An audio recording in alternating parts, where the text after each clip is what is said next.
Boa noite a todos. Graças a Deus, conseguimos chegar, né? Eu particularmente agradeço a Fabiano de Cristo que me dá a oportunidade, né? E os temas aqui propostos nos tocam muito, principalmente quando a gente tem a proposta, a orientação dos mentores da nossa casa, que nos chama a atenção para que a gente leve o texto na sua maior profundidade. E nossa leitura não pode ser com os pés no chão, como foi dita na preparação aqui dos mortos enterrarem seus mortos. Nós não podemos estudar desta maneira. Nós devemos estudar com a nossa mente na espiritualidade. Aí, a partir daí, a gente começa a entender, o real significado do Evangelho, das parábolas, de todo o texto que Cristo deixou aí para a nossa reflexão. Se alguém duvida, quase 2000 anos está aí. E nenhuma doutrina, nenhum texto, ninguém teve a capacidade de corrigi-las. A senhora falou do homem de bem, O nosso tema, o dever e a virtude, é a instrução dos Espíritos, do capítulo 17. Que inclusive os temas que antecedem são os caracteres da perfeição. Já começa por aí a nossa reflexão. As características do homem de bem e dos bons espíritos. Então vocês imaginam a profundidade da gente entender o que é o dever, o Evangelho que nos propõe, e as virtudes que ele nos propõe. Que o que nós vamos relatar aqui não são sobre os nossos deveres sociais, de trabalho, casa. Como eu falei, vamos tentar estudar com a nossa mente lá na espiritualidade. O verdadeiro dever moral que nós temos de cumprir para com Deus, em respeito às leis de Deus. Mas o dever moral que nós temos que cumprir conosco. Vamos desenrolar aí para a gente poder compreender melhor. Durante a nossa pesquisa, eu localizei um texto no livro Contos e Pontos do Irmão X, através do Chico Xavier. Ele conta um relato de um filósofo chamado Longfellow, que ele cita uma história seguinte, que o monge, durante anos e décadas, o sonho dele era conhecer Jesus. Todos os dias, ao acordar, ele fazia uma prece, rogando a presença do Mestre. E ao se deitar, também. Até que um bela manhã, ele já acordou, ajoelhou para fazer a sua oração, no que ele percebeu, estava lá. Ele, impressionado, de joelhos, em alegria, adoração e felicidade, contemplava então a presença do Mestre Jesus. Mas, para não nos ser diferente, naquele momento que Jesus apareceu, soou a campainha. E essa campainha indicava que era a hora de abrir os portões da casa para atender os pobres e necessitados. Olha o dilema do nosso amigo, monge. Abandono o mestre, a presença do mestre no meu quarto, ou eu vou lá ajudar os pobres? Com muito esforço, relutando a sua vontade, ele foi. Deixou o mestre lá e seguiu para o trabalho. Passou o dia todo auxiliando os pobres com café. Aí chegou a hora da almoço, a limpeza, a hora do almoço, a limpeza, a hora da tarde, da janta. E ao se recolher, triste, por não ter tido abandonado a presença do mestre, voltou para o quarto. Quando ele volta para o quarto, quem está lá? Está lá Jesus. Ele, naquele instante, nossa, que maravilhoso, o Senhor me aguardou aqui. E voltou a ajoelhar e agradecer em prece. Quando ele ouviu bondosamente o mestre falando: se você houvesse permanecido aqui no quarto, eu teria ido no seu lugar. Então, nós vamos tentar entender na sua concepção mais profunda dessa resposta que Jesus deu para ele. Que apesar, contra a vontade dele, ele foi lá em direção ao trabalho, né? E as instruções dos Espíritos, né, nos lembra da orientação de colocarmos a nossa mente para funcionar. Nós falamos hoje à tarde. Não podemos somente ouvir, eu tenho que teorizar e refletir. Como essa simples resposta. Se você não estivesse aqui, eu tinha ido embora. Você acha que Jesus está sendo estúpido com ele? É sempre um ensinamento. No seu item 7 do capítulo 17, dever moral, ele fala o seguinte, para ser mais exato. O dever é a obrigação moral da criatura consigo. Consigo mesmo, primeiro. E em seguida para com os outros. Aí você fala assim, nossa, mas Jesus fala que eu tenho que tratar o outro, né, me abnegar de mim para alcançar uma elevação moral. Vamos falar do nosso dever. O dever moral, ele é individual de mim e comigo mesmo. Primeiro para mim, depois o outro. Vamos entender isso aí. Ele cita também que o dever é a lei da vida. Gente, presta atenção. O dever moral que Jesus nos ensina é a lei da vida. Não é um simples dever de trabalhar e pôr dinheiro na mesa, não. Não é nem disso que nós estamos falando. Ah, eu tenho o dever de ir lá tocar lá na casa do idoso. O problema é como você está indo lá. Mas vamos chegar lá. Né? Com ele, deparamos nas mais íntimas particularidades, como nos atos mais elevados. Então, ele fala que o dever é a lei da vida e fala, não tem um dever mais importante, sabe? Da caridade mais importante, daquele sacrifício, ou um dever menor. Ele é um dever moral, ele tem valor em qualquer condição. Nas mais ínfimas particularidades, aquele agradecimento, daquele sorriso que você deu naquele momento para alguém, ou aliviou a dor de alguém, para ter feito algo extraordinário na nossa mente hoje, em benefício de outra pessoa.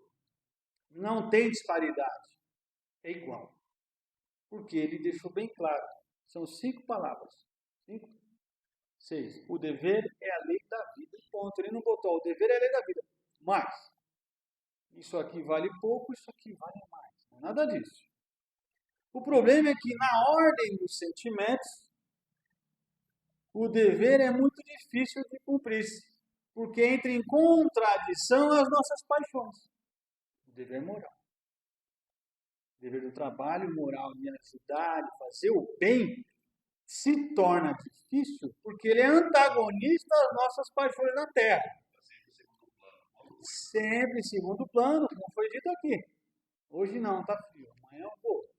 Não estou bom. Estou preparado ainda para fazer isso. Um dia eu chegarei lá. E vamos protelando. Vamos protelando. Então, se existe algo que nos impede de começar, são as nossas paixões que nos impedem. Face aos costumes e às regras da sociedade que estamos inseridos. Mas não exclui a nossa escolha. Ah, eu me envolvo num grupo que acha que é tolice eu sair entregando o cobertor na época de frio. Tudo bem, você está inserido ali naquele grupo que acha que está errado. Mas isso não exclui a sua responsabilidade. Nós falamos aqui. A escolha sempre vai ser nossa. Se eu quero cumprir o meu dever moral para com Deus, eu tenho que vencer essas paixões. E não tem desculpa de estar num grupo inserido. Isso sim pode dificultar, porque nós ainda nos preocupamos com o que os outros pensam, com o que os outros vão achar. Porque, querendo ou não, percebe-se que hoje é digno de elogio você ser certo. Um político que não é corrupto, que não rouba, ou um policial, ou um médico que não erra, é digno de ser elogiado hoje, porque era para ser óbvio isso daí, de tão natural que o errado está se tornando. E a gente se vê inserido nessa situação, por isso que é mais cômodo, e a gente se acha incapaz de melhorar. Se a gente realmente não ler, não estudar na profundidade do tema, realmente vai ser quase impossível. Quase impossível.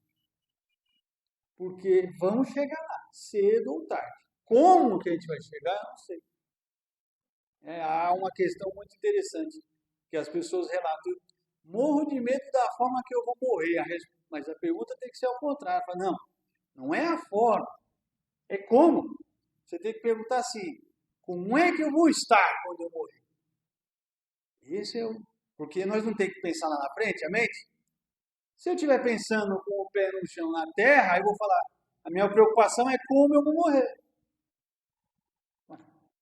Depois que morreu, qual é a sua preocupação?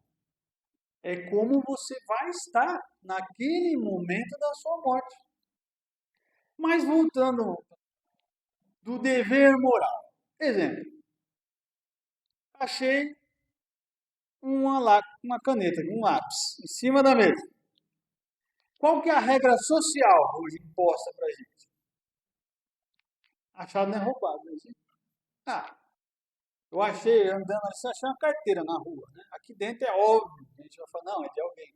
Então, andando na rua, eu achei a carteira bom, achado não é roubado. Isso é, não 100%, mas de forma generalizada, é o que a sociedade nos ensina, nos criou para isso. Mas eu falo, a escolha de pegar e devolver, de quem é? Você está entendendo para o lado do dever moral onde vai chegar? Se eu entender que é dever, é o dever, se eu entender o que é verdadeiramente o dever moral, devolver é obrigação nossa. Sem alarme. Sim. Não vai chegar lá isso ainda, vai chegar. É óbvio, assim, achei, vamos procurar dar um jeito, levar a um lugar e localizar um proprietário. Não é, ou deixa, no mínimo, o dono vai voltar. Isso é uma obrigação do cristão. Daquela pessoa que se diz cristão, que estuda e acredita, que lê pelo menos. Hoje, eu até antecipei, né, eu botei aqui para não esquecer, que seria digno de elogio e reconhecimento quando a pessoa realiza o correto. Uma vez que, né, de tão normal que está, só pensarmos em nós e esquecemos do próximo. Então eu achei, é meu, está aqui, pronto. Achei um livro, não está nome, é meu. Isso é a regra social. Mas se a gente começar a pensar na regra moral que o Cristo propõe, que o Evangelho nos orienta, é devolver. É obrigação. E não é digno de elogio, não. É obrigação. Mas como saber se as minhas ideias, se eu estou minhas ações, né? Fábio, eu estou lendo, estou pesquisando, estou assistindo mais. Mas como é que eu posso saber que a minha escolha, a minha atitude está no caminho certo? Do dever moral. Porque já que a gente meio que tem que ir contra o que a sociedade nos ensina, aí nos entra, ao menos, vencemos a nossa preguiça de ir procurar, né, hoje à tarde, pesquisar e ler, por exemplo, estudar a codificação, né, na qual estamos inseridos e dizemos que acreditamos. Essa aqui é parte no mínimo. Ah, mas eu não sou espírita, eu sou católico. O mínimo que você tem que fazer é ler lá, estudar, frequentar e aprender, pesquisar, ir atrás. E aí, essa sua atitude, naturalmente de conhecimento da lei de Jesus, te vai guiar e nortear o que é um dever moral. E onde mais estão as leis morais? Está lá no Livro dos Espíritos, no capítulo 2, questão 619. Kardec perguntou assim: Deus proporcionou a todos os homens os meios de conhecer essa lei? A condição de entender o que é certo, o que é errado? Pasmem, que sim. Né? Todos podem conhecer, mas nem todos compreendem. E olha a resposta. Os que melhor compreendem são os homens de bem, que já seguem aquela característica dos capítulos anteriores do Evangelho, com as características do homem de bem, e os que desejam ir atrás de pesquisá-la. Ou seja, quem já é óbvio que já tem as leis naturais como norte, como regra. E quem está indo atrás, procurando, pesquisando, também. Agora, quem fica na preguiça, que hoje à tarde nós conversamos bastante sobre a preguiça, aquela má vontade de ir atrás, porque nos gera uma responsabilidade, isso é óbvio, né? E na 621 ele confirma, né? Onde está a lei de Deus? Ele fala, na consciência. Todos nós sabemos. Se eu acho a caneta ou a carteira, eu sei que eu deveria devolver. Não é? Se fosse a minha carteira, eu gostaria que intacta. Né? Mas, como não é minha, é de outra pessoa, é óbvio, na minha cabeça, todo mundo pensa, até o homem mau na terra, sabe que está fazendo, que está errado. Sabe, no fundo, ele sabe. Porque está aqui, ó. Só falta ali um pouco sair da preguiça, de começar a perceber que está fazendo errado, diferente, sendo contraditório. O dever moral, por que o dever moral ainda é muito latente na nossa vida? Ele não tem testemunho. Não tem testemunho. Se eu achar e devolver, sem alarde, ninguém vai saber. Se eu acho, arrumo, olha, que está soltando aqui, vai quebrar, vai acabar caindo na mão de alguém. Aí eu venho aqui, não falo nada para ninguém. Não tem testemunha.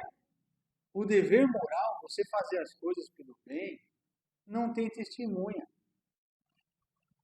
Não tem testemunha nas vitórias, né, quando a gente executa, e não estão sujeitas à coação das suas derrotas. A coação por quê? Se eu pegar sem testemunha, ninguém vai ver. Olha que maravilha. Né? Se o Márcio vier aqui e falar, não, eu achei o Márcio, tá aqui, ó. Aí fica, né? Mas se ninguém viu, ninguém fala nada, é meu, acabou. Né? Com a consciência, claro, sempre. Cobra, vai cobrar. E ninguém, né, ninguém verá, ou se ninguém testemunhar, eu encontrando algo que não é meu, eu devolvo ou não devolvo? É aí que está essa questão. Se eu devolver sem alarde, eu estou fazendo a minha obrigação, meu dever moral de devolver. Se eu não devolver e ninguém viu, você está ali, ó, não tem testemunha. Por isso que é difícil a gente sair, sabe, desse casulo que nos prende na nossa elevação moral. Pô. Nunca viram aquele pessoal falar, quando ele está sozinho é um anjo. Mas quando ele se junta, não é assim? O dever, que é íntimo do homem, fica entregue a quem? Ao seu livre arbítrio. Então, o dever moral, sem testemunha, sem alarde, fica somente sob o juízo da sua escolha. Está aí o que nos impede um pouco, porque a gente ainda está numa sociedade, e nós vamos compreender um pouco mais para frente, quem somos nós. Por que isso está tão enraizado na nossa vida que a gente não consegue ascender moralmente? E ele fala, não podemos terceirizar as nossas inobservâncias, as nossas má vontade de cumprir o nosso dever. Se não tivesse me visto e encontrado a carteira, eu não teria devolvido. Então eu estaria terceirizando. Eu falava assim, não, eu ia pegar para mim, mas o Márcio viu no bolso, tive que devolver. Eu terceirizo.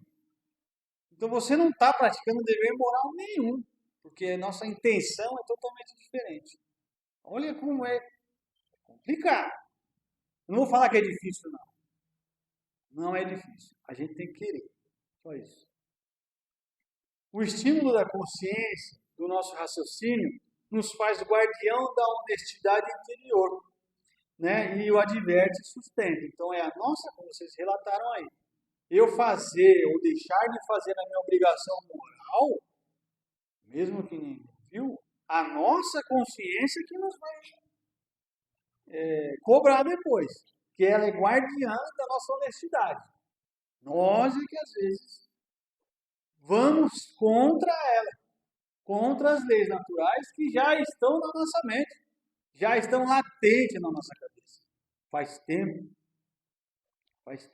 Mas muitas vezes, né, mostra-se impotente diante dos enganos que as paixões nos provocam. Se eu acho a carteira cheia de dinheiro, não vem boa hora, né? Deus mandou para mim e vai pegar o dinheiro do cidadão. Joga a carteira fora e guarda o dinheiro. Olha, que maravilha, né? Depende unicamente da nossa vontade, da nossa consciência, de quem a gente é. A gente aponta muito o dedo, né? Eu faço, por que o outro não faz também? Depende da sua única consciência, de você. Por isso que ele falou assim, ó, primeiro o dever a favor de si próprio, que é o mais importante.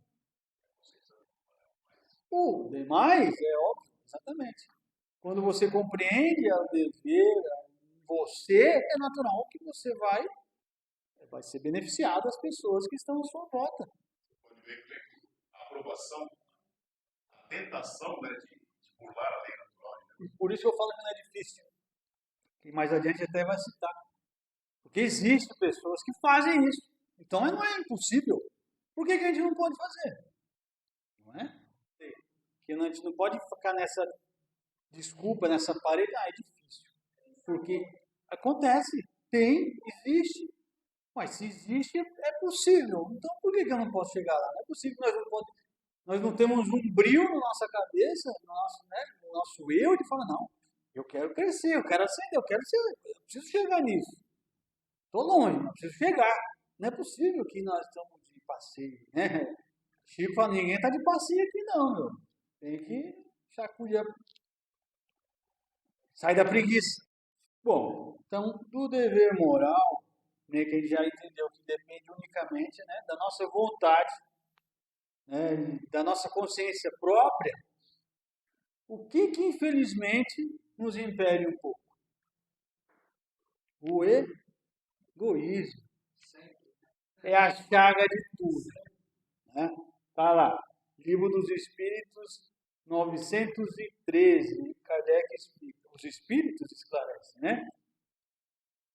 913 e diante, tá? Eu fiz um compilado porque senão dá para ler tudo.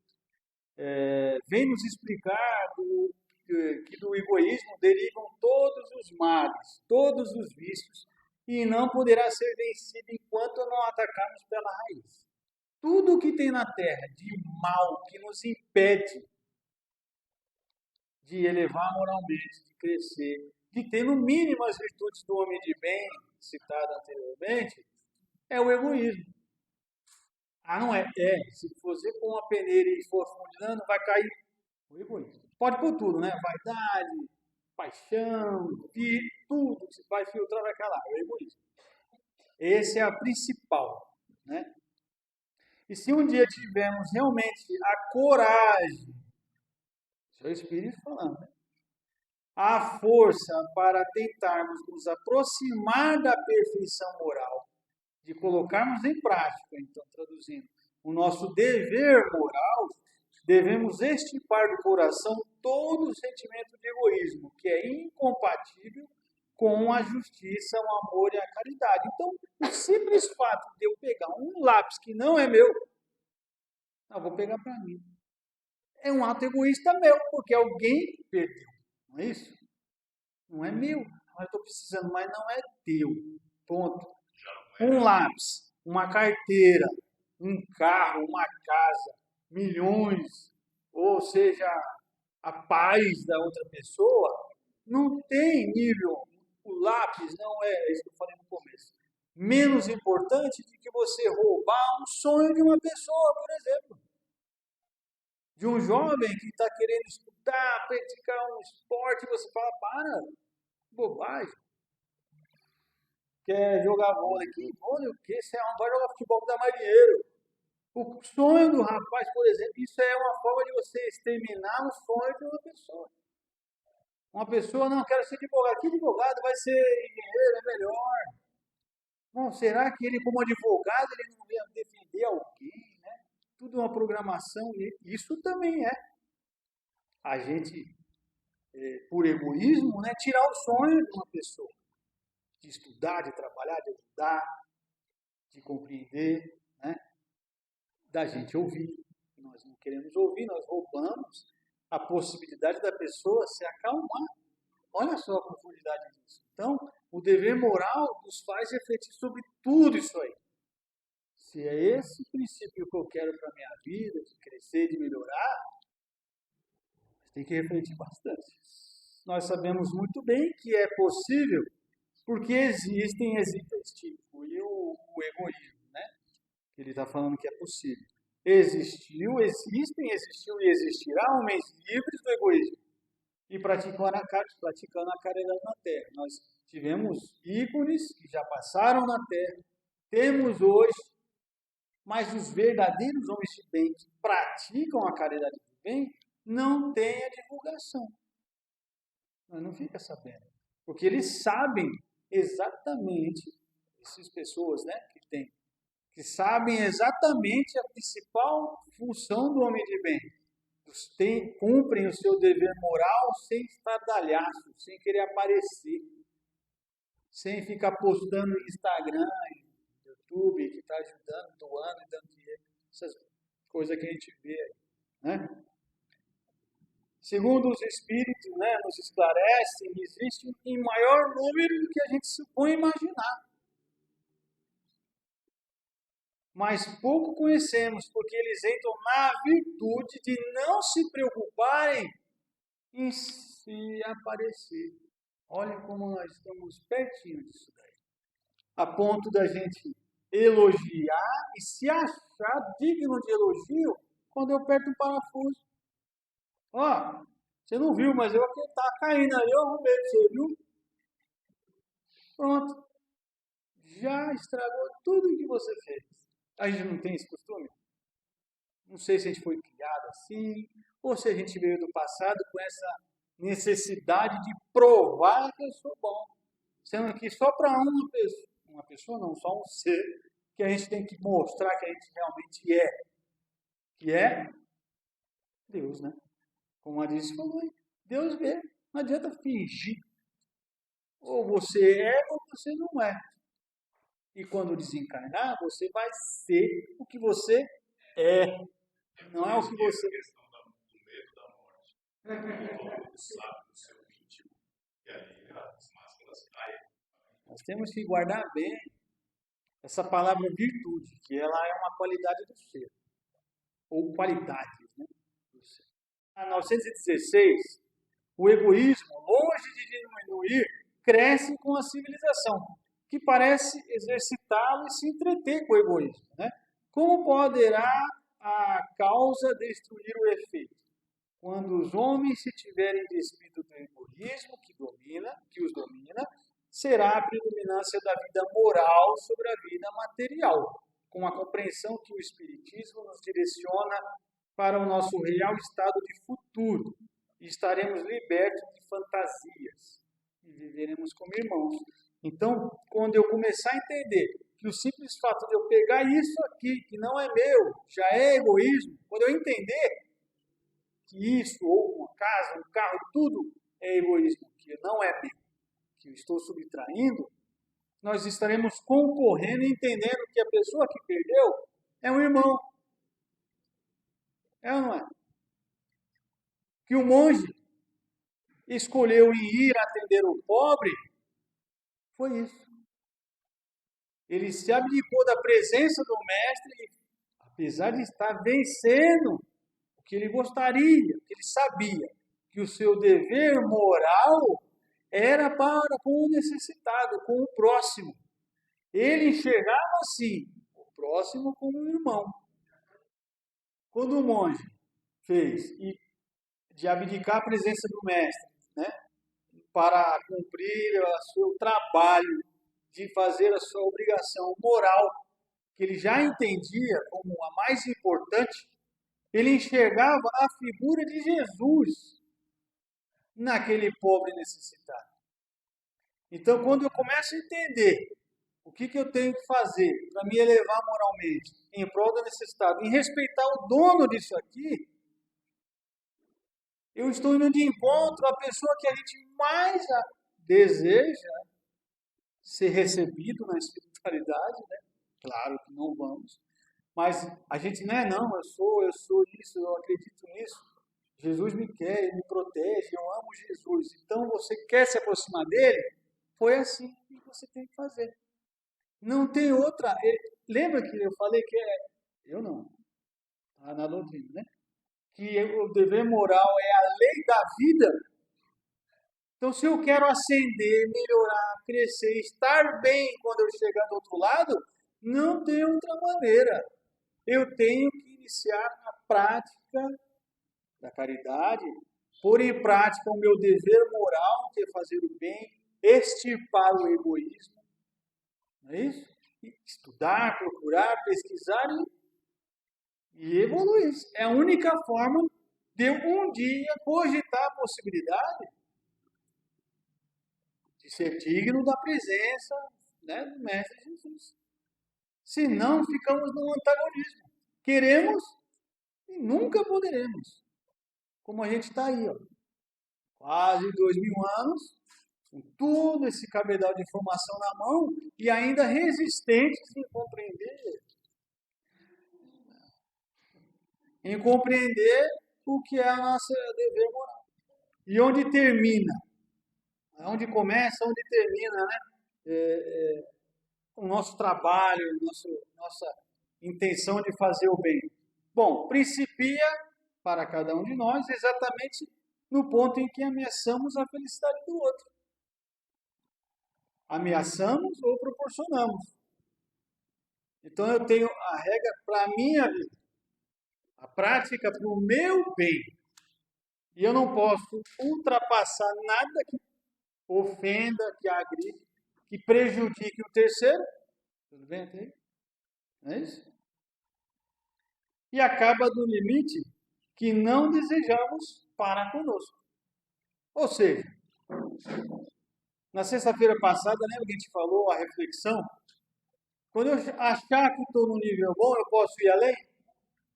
É aí. Então não existe limite. O meu limite do dever moral vai estar no chão. Compreender quando eu me aproximo e ofendo a paz, né, ao que está ao meu lado. Bom, a virtude a gente não tem muito o que explicar. Quer dizer, é bem explicar. Tem muito, se não dá tempo, né? Mas a gente vai lembrar que no item 8 ele fala assim: afastai, porém, do seu coração tudo que seja orgulho, vaidade, amor próprio, que sempre em desacordo das mais belas qualidades. Não imiteis o homem que se apresenta como modelo e mostra para todo mundo, né, quem ele é, que suas qualidades, todos os ouvidos complacentes. A virtude que assim se ostenta esconde muitas vezes uma imensidade de pequenas torpezas e odiosas covardias. Então, virtude. Em princípio, um homem que se exalta, que ergue uma estátua, né, a si próprio, como eu falei, que aquele alarde para mostrar, para tirar foto que fez, para postar, anula por esse simples fato todo o mérito real que possa ter. Entretanto, que direi daquele cujo único valor se consiste em parecer o que não é? é nulo. Então, nós temos como dever moral, já entendemos. Está na nossa consciência e nós temos que se esforçar bastante. E a virtude é essa, de se manter sereno e calmo, sem fazer alarde. Os Espíritos ainda esclarecem. Admito de boa mente que o homem que pratica o bem experimenta uma satisfação íntima em seu coração, mas desde que tal satisfação se exteriorize, para colher elogios, degenera o seu amor próprio. Ó vós, todos a quem a fé espírita aqueceu os seus raios, e que sabeis quão longe da perfeição está o homem. Jamais esbarreis em semelhante dificuldade. A virtude é uma graça que desejo a todos os espíritas sinceros. Contudo, direi-lhes, mais vale uma pouca virtude com modéstia do que com muita com orgulho. Então, é pé no chão e entender o conhece-te a ti mesmo. Bom, quem eu sou, o que eu tenho que melhorar e até onde eu posso chegar. Mas não naquele intuito de falar assim, quando eu estiver pronto eu vou. Porque a ciência, o compromisso com a doutrina que nós já temos por estarmos aqui reunidos, por termos o conhecimento, já nos obriga a não parar. Como foi citado na outra palestra sexta passada, quando eu achar que eu estou melhor nesse ponto, eu vou subir um pouco a mais. Se eu acho hoje, para mim, normal devolver, como dever moral devolver um lápis, eu também tenho que achar no futuro que devolver uma carteira intacta é a mesma coisa. Isso é um exercício. E se nós não colocarmos em prática, não amadurece. O aprendizado vem através do exercício da provação. Provação. Finaliza o texto do Contos e Pontos da seguinte maneira. Assim, de nossa parte, dentro do mistério que hoje nos cabe, que nos é obrigação, não nos é lícito se afastar da luta, mas sim cooperar, dentro da nossa medida. Até onde eu posso cooperar no bem? Até aqui. Então faça. Eu não entendo o Evangelho. Põe em prática o que você entendeu. E vamos corrigir na medida que você vai entendendo. É isso. Então ele fala, não se afasta da luta. Coopere dentro da luta. Para que a vitória chegue no soberano bem. Agradeço a paciência de